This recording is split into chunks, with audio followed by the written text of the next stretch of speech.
Hello everyone, this is Rupa Jha from the Business Blueprint powered by Blackstone Business Setup Services. Here is one lady with us who's a powerhouse influencer, marketer, a mom, and a dynamic entrepreneur. Hello Nafiza, thank you so much for coming to Business Blueprint. A very, very warm welcome to you. Thank you so much for an amazing introduction. Truly blessed. So now during this journey, what was the moment when you thought, okay, this is working for me? Aesthetic content, I would say, cracked the code for me. Anybody when decides to become a content creator, so how do they estimate that how much I'm going to make? It's all on your consistency and your luck. How much these influencer marketers are making? Pretty much good amount. As a somebody who's handling influencers, is it easy to handle them? No. So what are you prepared for? What is your 5 years or 10 years plan? So I'm going to continue that. I'm just going to go with the flow and I'm going to see where life's take me. Hello everyone, this is Rupa Jha from the Business Blueprint powered by Blackstone Business Setup Services, where strategies become your success stories. Today we are going to talk about something that literally changed the marketing game in early 2000s. Yes, you're right. I'm talking about influencers marketing. What started with just celebrity endorsements like Mike and Jordan for Nike, for Britney Spears, for Pepsi, suddenly after the popularity of social media platforms like TikTok, Instagram, YouTube, suddenly changed the game, and there was a hero in every house, and these daily creators became the brand ambassadors. This is how influencers marketing changed the game from 2010 till now. There are so many success stories like Huda Beauty, Mr. Beast, Jay Shetty. People have transformed their beauty blogs, travel blogs into billion-dollar business. In 2022, influencers marketing was calculated as $16 billion worth business, and they did almost 11% more than the banner ads. Can you imagine? But I'm sure all of us tried, gave it a try. But at the time when me and you were stuck with the algorithms, hashtags, shoutouts, and it was difficult for us to navigate what's happening, here is one lady with us who's a powerhouse, a influencer, marketer, a mom, and a dynamic entrepreneur. She has navigated it through, seen the ups and downs of this industry, and has proven to be an amazing influence in the network. Let's dive deep today about this phenomenon and what are the cracks, whether influencer marketing is dying or is it just evolving, and what's the secret sauce. Hello, Nafiza. Thank you so much for coming to Business Blueprint. A very, very warm welcome to you. Thank you so much for an amazing introduction. Truly blessed. Thank you. Thank you. I'm So- happy to be here. Awesome. Like today, we are going to bombard you with so many questions that we all have. Bring it on. I know there was a time when every person wanted to become a celebrity, an actor, an Yes. actress. Yes. But I think the era changed in late 2000s that everybody wanted to become Agreed. an influencer marketing because it was so easy, handy. You know, there was no, you don't have to make portfolios. You didn't have to go through casting directors. You know, it became True. so easy. So what was your journey? How did you start? So technically, my journey didn't start in 2000s. It started when I was newly married, shifted to Dubai, exploring the city, and me being in the background of mass communication journalism. My social media was always on a public. It was not. It was never private. So you were a mass communication student. Yes. So I never kept my social media private. I had my own blog and had my Instagram account as well. So gradually, when I was posting pictures, because Reel weren't there at Instagram in that time, I Yes. started my blog around 2015. So we had only pictures. So I used to explore Dubai, used to go to like places in UAE, and I used to post about it. And that's how my audience kept on growing. And here I am today, called as an influencer, which technically I didn't meant to be. But yeah, in today's era, they say it's an influencer. But for me, it was just me sharing my personal experience with everyone. That's it. So what was the cause behind it? Like what made you decide that okay, I'll do it? Was it just you wanted to for pastime, or was it just because you liked writing or you're traveling? What was the exact cause? What you wanted to do with that content?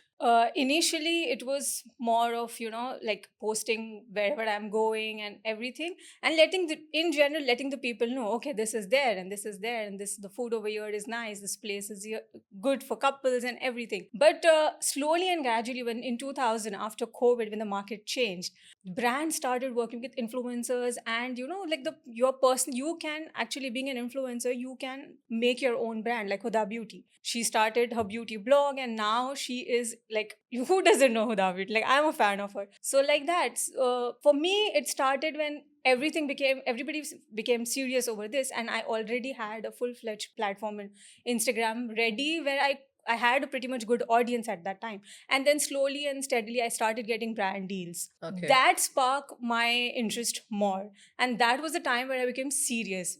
Okay, this is something we can try on. So, yeah, but initially I was doing something else, but I shifted to full time influencer. I don't call myself an influencer yet, but yeah, I call as a content creator. Okay. So basically, after 2001, I started doing it like proper and professionally. Okay. Like, stepped into this as a career. Wonderful. We're thankful that you took that decision because Yeah. we get to see such nice contents from you. Thank you. So now, during this journey, what was the moment when you thought, okay, this is working for me? When you tasted that fame, you tasted, like, you thought that I cracked the code. I know how to get followers.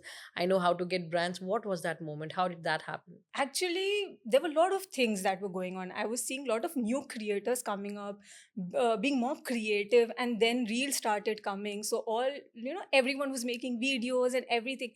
And in pictures, you can be creative, but in videos, you can show exactly who you are, So that's a completely different level. So over there, I felt ki, okay, pictures were still not getting me that much followers, and I'm glad Instagram took that decision to shift it to reels. Reels.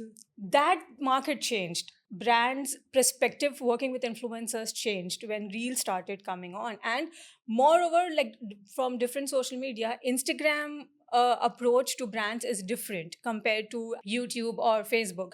There is a very different kind of audience on Instagram. I would say mostly business oriented. So that is one of the key reasons, like, I started making aesthetic reels. So I think aesthetic content started giving more of me, like more, I would say, crack the code for me. Okay. Wow. That's very good. Thank you. So generally, in like most of the industries or careers, when we want to pursue, we know what is the money that I'm going to make.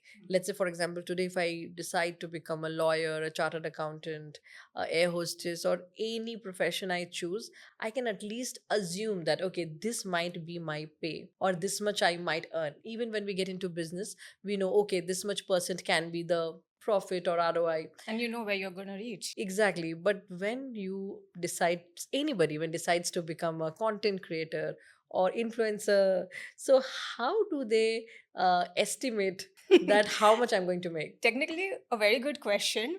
And I would say it's all on your consistency, like how you're going, and your luck, and how people take you. And the main part is, like, this is a freelancing work. Whoever is stepping into this should be well aware that this is something not going to last you for 10, 12 years. Like being a doctor, you're going to reach at a certain age. Having your own business, you will keep growing. As an influencer also, you will be growing, but at the end, it's a freelancing job. Today, you will be bombarded. This week, you will be bombarded with a lot of collaboration, a lot of brand. You never know. Next week, you have nothing in hand. So you need to be very consistent. You need to make sure and plan ahead. Like, okay, this is the goal for the year. I'm going to reach this much audience. I'm going to reach this, work with this much brands.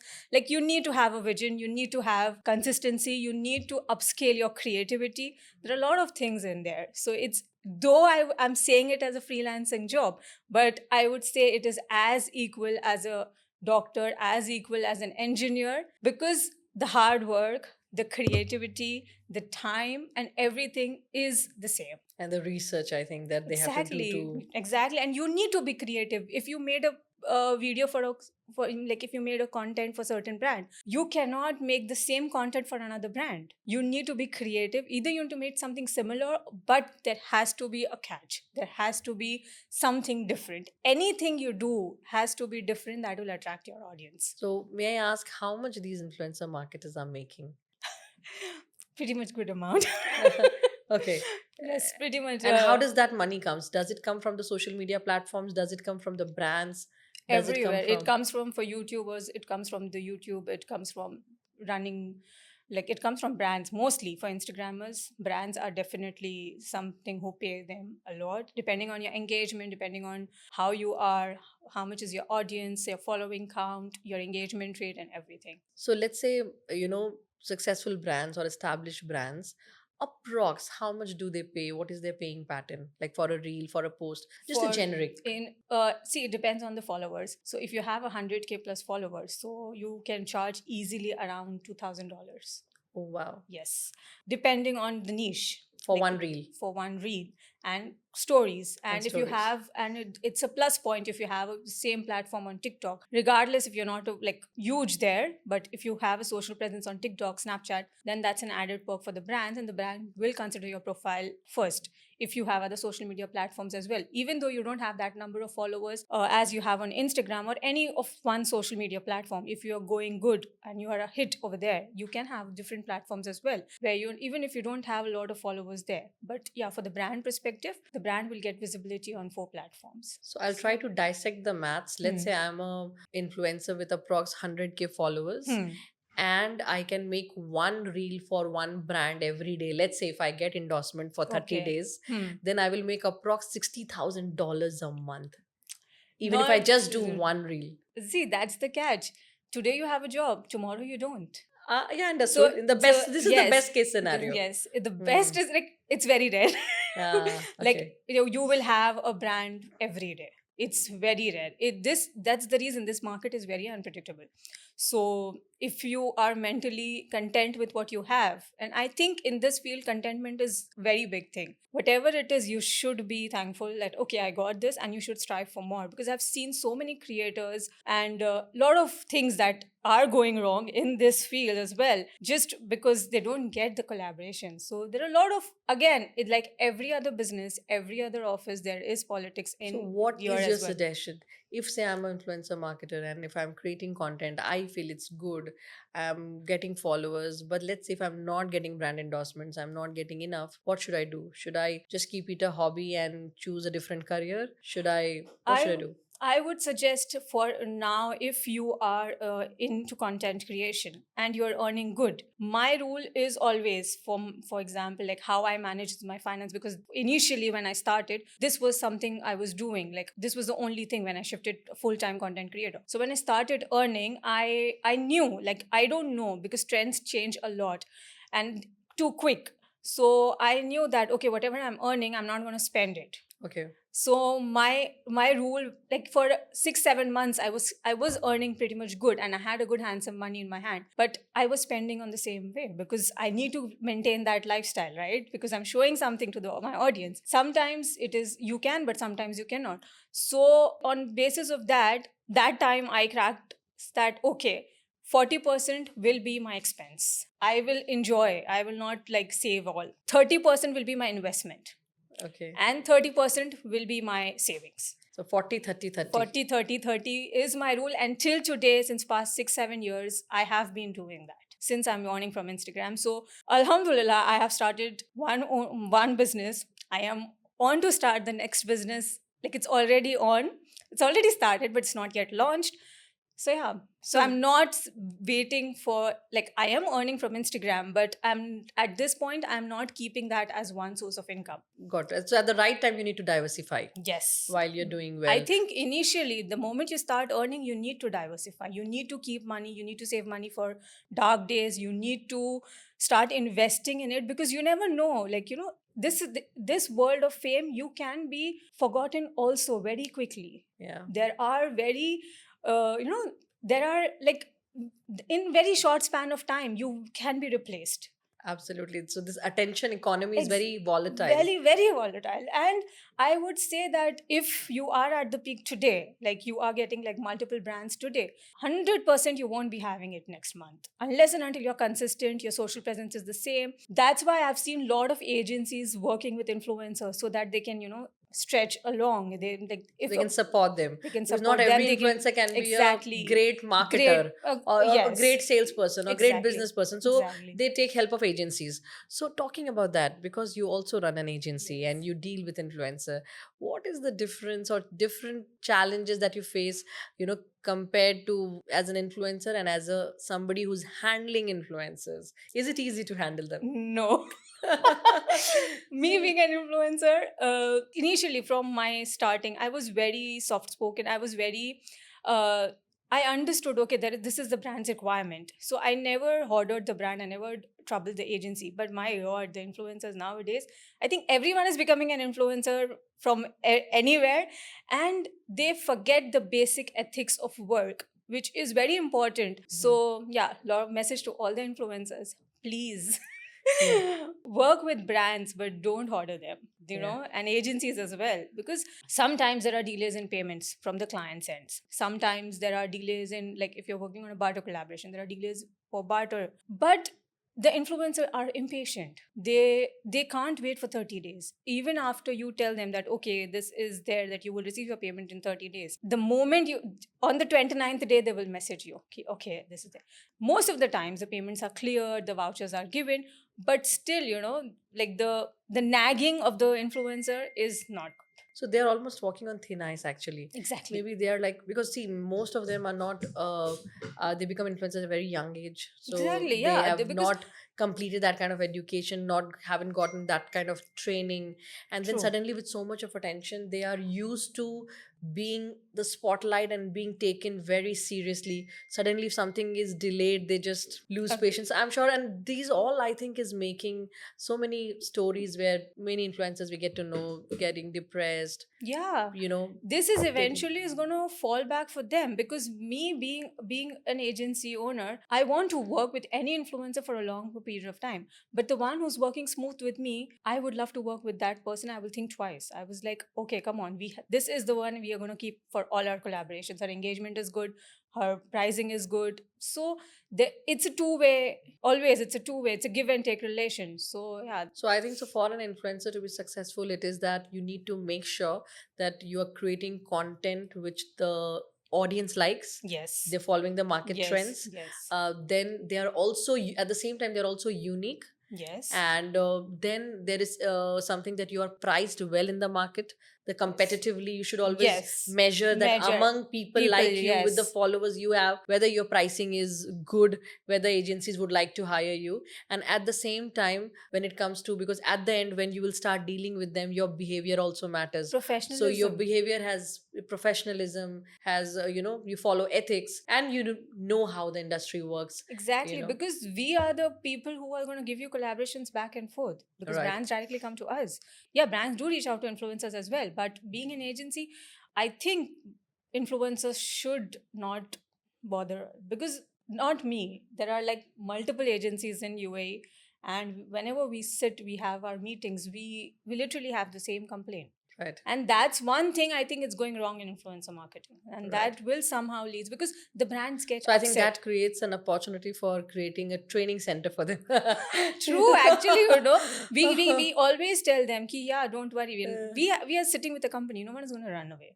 Right. So So now, shifting from the relationships of influencer and influencer agencies or brands, now let's come to the real people who really matter in this whole game, the and that's the audience, followers. yes, the audience. So, what's your secret sauce or any suggestion that you would like to give to people? How do they continuously make something which can keep their followers engaged and at the same time keep them getting new followers? I think whichever content you're posting, always go and check your insights, how it is reaching your audience, how your audience is reacting to it, and then focus on that part. Like if you see, like you're creating different contents, you're creating a beauty content, you're creating fashion reels, you're creating travel reels. You need to check what your audience is, which one is doing better. So depending on that, you keep making that sort of content which That means your audience, if you're getting a lot of views, a lot of engagement on your travel content, try and make more of a travel content. That means your audience is getting attracted towards if you're moving around, if you're going out.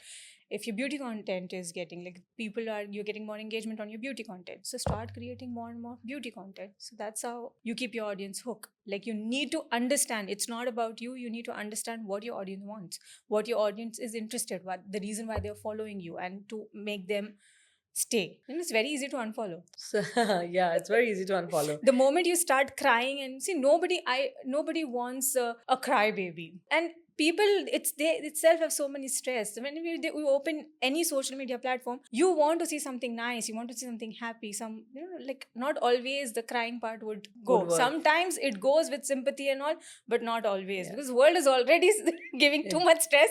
Right. So I think, And also, there was one thing which you mentioned before we started the shoot, that when we check our Instagram insights, and there you can see which content has got more followers, existing followers, and which content has been seen by non-followers. yes, that's what. And So, for example, your beauty content is reaching more of non-followers. So Right. that means create more of the beauty content. That means you are getting more. You will get more new followers with that. And now the best part is Instagram will show you that this person has followed you from this reel. So Right. that's how you come to know that, okay, I'm gaining followers from this reel. So this sort of content I need to make. So once you go in your insight, you need to check like which reel, which content is going to your followers and which content is going to non-followers. And depending on that, to keep your existing followers stay, you need to keep making that sort of content with a little bit of creativity. Everything same won't, it becomes boring for the audience as well. And you need to check if your non-followers are, some of your reels are reaching to your non-followers as well, and you are gaining followers through that. So you need to make that sort of content as well to reach more audience. Also on the topic, like you said, that people don't want to see a crybaby. People want Yeah. to see something happy, something beautiful. Yeah. Now, this again raises the question, another question, which is authenticity. Yes. So today's audience is demanding more and more impact, more and more transparency, more and more reality. Now, don't you think that because this thing of showing everything is happy, everything is rosy, are there a lot of fake Yeah. fakeism is there in the industry? I think many people will not agree with me, but I will ask you a small question. If your vitamin D is low in your blood report, will you show everyone on social media? No.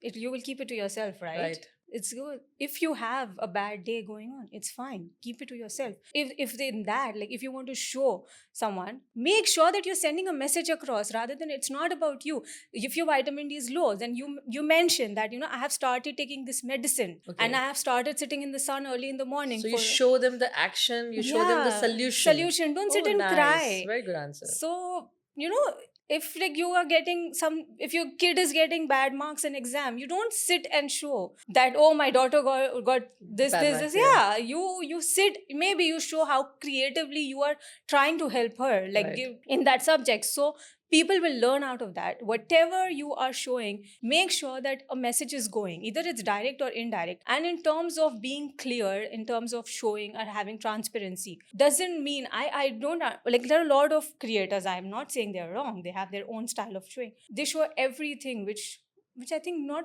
everybody wants to even see. Yeah, they get up in the morning, they're cooking. You don't have to show everything because this is done by every household. Right. So you need to be creative in your content. You need whatever you're putting across. If you're showing if you're cooking something, make sure you show like what you're cooking, Right. not just the utensils or What's a the kitchen. purpose, Yes, yeah. that's the purpose. If you're going and working, don't just show that you're going and sitting in the office. Tell them like, how are you managing it? Yeah. What are you working in office? So you suggest that the message that we put across has to be Clear. very That should clear be and transparent should be very rather than strong. showing your personal, rather than Understood. showing your private or personal life. Because that will not get you very long term or authentic or loyal followers. Exactly. Yeah. So whatever this is a public page. When you are on social media, yes, you need to share, you have to have transparency, but the goal is that you share if it is benefiting something. Right. You send information across. Very true. Even if you're showing your personal life, there should be a hidden message inside which is benefiting the audience. Right. Obviously. So you can say we need to be not just creators but value creators. We need Exactly. to add value to our audience. Exactly. Now, Nafisa, it was such an insightful interview. I know today we are short of time, No but worries. would still like to ask you one last question. That you are wearing multiple hats, a mom, influencer, and today there's influencer marketing. In the changing market, you never know tomorrow what trend comes in. Agreed. So, what are you prepared for? What is your 5 years or 10 years plan? Where you see yourself? See, coming to your first question, that wearing so many hats, you need to set your priorities clear. You Mm. need to know what is your priority, what is the goal that you want, and seeing myself 5 years ahead is, as I said, I never started this journey being called as an influencer. I just went with the flow, and Alhamdulillah, things worked for me. So I'm going to continue that. I'm just going to go with the flow, and I'm going to see where life take me. But in the meanwhile, I'm going to be thankful. I'm going to stay grounded, Yeah. which is, I feel, every celebrity or every person who is on social media, they need to stay grounded. They need to be with their values attached, because this world is a world of fame. It's a delusional world. Yes. So you need to know where you're coming from. You It's need to easy to remind, lose your grip. easy to lose your grip. So you need to know why you started, where you are heading. Is it the right path? Your kids are going to watch And where you you. need to finish it. Where's the Yes, finish and line? where is the finish line? So Got it. I'm gonna Thank you so much, Nafisa, for such a wonderful interview and such thank you great for having insights. me. Thanks a lot. I hope audience you liked our content. Let us know how what you liked about the today's content. And if you have any questions, please feel free to ask in our comment box. So we'll see you again with another podcast, another great guest next. This is Rupa Jha signing out from the Business Blueprint. Thank you so much. Bye bye.